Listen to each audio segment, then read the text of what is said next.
What's up, guys? How are y'all doing? My name is Grace, if you didn't know that. I hope you were having the best week. I know that summer is coming up pretty soon, so that's gonna be fun, even though it might look a little different because of quarantine.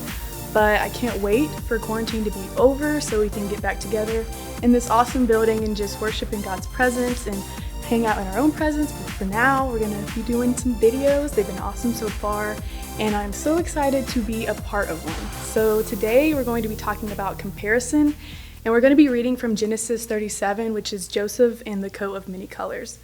So Joseph was a 17-year-old, and his dad loved Joseph more than any of his other sons, and it was because he was born to him in old age, and he made an ornate robe for him. When his brothers saw that their father loved him more than any of them, they hated him and could not speak a kind word to him. Just remember that because we're going to speak about that in a second. So Joseph started to have dreams about his family bowing down to him. This made his brothers hate him even more and made them extremely jealous of him. They were so jealous that they literally started a plot to kill him. That's insane. So in verse 20, it says, "Come now, let's kill him and throw him into one of the cisterns," which is basically a tank for holding water, "and say that a ferocious animal devoured him. Then we'll see what comes of his dreams." So they're kind of being sarcastic, like, he really can't say that we're going to bow down to him because he's going to be dead.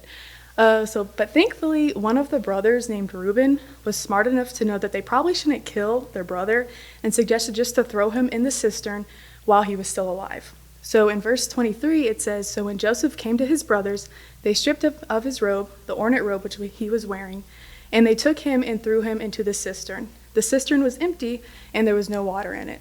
As they sat down to eat their meal, they looked up and saw a caravan of Ishmaelites coming from Gilead. Their camels were loaded with spices, balm, and myrrh, and they were on their way to take them down to Egypt. Judah said to his brothers, 'What will we gain if we kill our brother and cover up his blood? Come, let's sell him to the Ishmaelites and not lay our hands on him. After all, he is our brother, our own flesh and blood.' His brothers agreed. So when the Midianite merchants came by, his brother pulled Joseph up out of the cistern and sold him for 20 shekels of silver to the Ishmaelites, who took him to Egypt. When Reuben returned to the cistern and saw that Joseph was not there, he tore his clothes. He went back to his brothers and said, 'The boy isn't here. Where can I turn now?' They then got Joseph's robe, slaughtered a goat, and dipped the robe into blood. They took the ornate robe back to the father and said, 'We found this. Examined it to see whether it is your son's robe.' He recognized it and said, 'It is my son's robe. Some ferocious animal has devoured him. Joseph has surely been torn to pieces.' Then Jacob tore his clothes, put on a sackcloth, and mourned for his son many days." So basically, Joseph's brothers hated him and were so jealous of God's plan and the dreams that God had given him that they sold him into slavery and lied to their father about it. They were like comparing what they perceived, what they lacked, to Joseph, and felt like God didn't give them enough. I feel like, especially today, and especially now in quarantine, like I've been on my phone so much, on social media, and it's so easy to compare yourselves to others. Like some examples of comparisons are like being too tall or too short, being an outsider, not being popular enough, not being pretty enough, being too big or too small, don't have cool clothes, not athletic, not talented enough, or not smart enough. I feel like especially in middle school and high school, it's so hard because everyone is trying to figure out who they are, and you're comparing yourself, am I not this tall yet? Or why is this person prettier than me? But I read that comparison is an attitude or a mindset that God hasn't given you enough. And you know that we have been created in God's image and his likeness. So basically when we compare ourselves to others and we say that we're not enough, we're basically saying that God is not enough for us. Jeremiah 29:11 says, "For I know the plans I have for you, declares the Lord, plans to prosper you and not to harm you, plans to give you a hope in a future." God has a specific plan for you and a specific destiny, so it might not look the same as others. And so I just have to remember that whenever you're comparing yourself to others' paths, you know that it can't be the same because God has a specific divine design for you. Also, whenever you're thinking about comparing yourself to others, you have to think about that one of the commandments is to not covet others. And while in Exodus this is explained like not wanting someone else's house or someone's cool toys or their cool clothes or the newest iPhone, it can also be coveting someone by their looks or their personality or their height or that they're skinny or, anything like that. Galatians 1:10 says, "Am I now trying to win the approval of human beings or of God? Or am I trying to please people? If I were still trying to please people, I would not be a servant of Christ."